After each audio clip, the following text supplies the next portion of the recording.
A Russian court on Thursday convicted an artist and musician for swapping supermarket price tags with anti-war messages, sentencing her 7 years in prison in the latest crackdown on free speech. Here you might get fined and kicked out. 7 years is insane. Sasha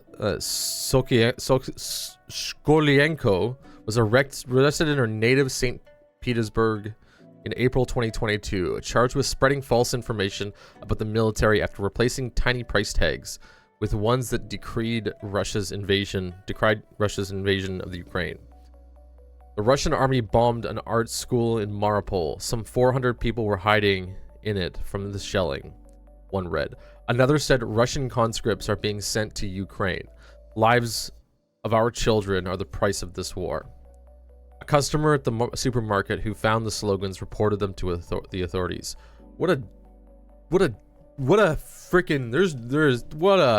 Who does this? Well, I know who does this. Somebody who's sucked in by the propagandic story of whatever their leaders have told them. But this is crazy. Skolienko, 33, has not denied replacing price tags, but rejected the accusation of spreading knowingly false information. She did not intend to disparage the military, but rather wanted to stop fighting. Her lawyer, Yana Niparona, told the Associated Press last week. She is a very empathetic, peace-loving person. To her, in general, the word war is the most terrible thing imaginable, as is the suffering of people. Russian independent news site Mezdonia quoted Shkolienko saying that her final statement in court Thursday the case was against her was weird and ridiculous, so much so that officials in the facility where she is detained opened their eyes widely and exclaimed, "Is this really what the people is?" Oh, so people are actually questioning. Let me reread that.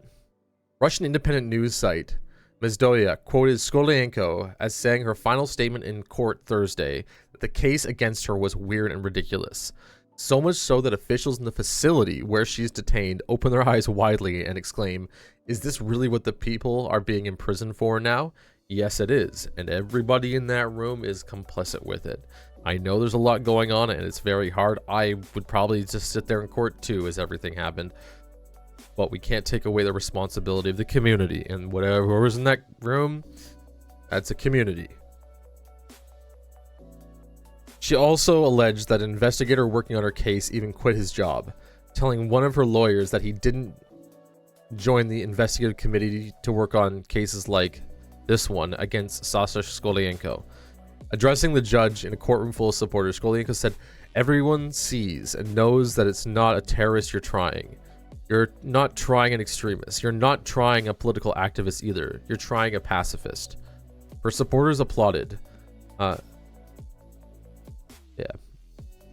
Medazona reported, adding that after the verdict was announced and Skolienko was led away, they gathered in a hallway chanting her name. Skolienko has been held in pre-trial detention for nearly 19 months. She has struggling due to health problems, including a congenital heart defect, bipolar disorder, celiac disease, requiring a gluten-free diet, her lawyers and partners have said. I think you're going a little bit too far. If you said bipolar and you just left it at that, I think, not a lawyer, but I feel like that's a much better argument for anything else. Like, nobody, celiac and gluten-free diet, nobody's going to respond to that.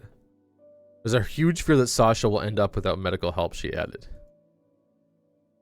Oh, while being held in St. Petersburg, it is possible for her to get visits from outside doctors, but what will happen if Skolienko is transferred to a more remote penal colony remains uncertain, said her partner Sophia Stabontina.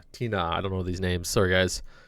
Russia's most prominent human rights group and 2022 Nobel Prize winner Memorial has declared Skolienko a political prisoner.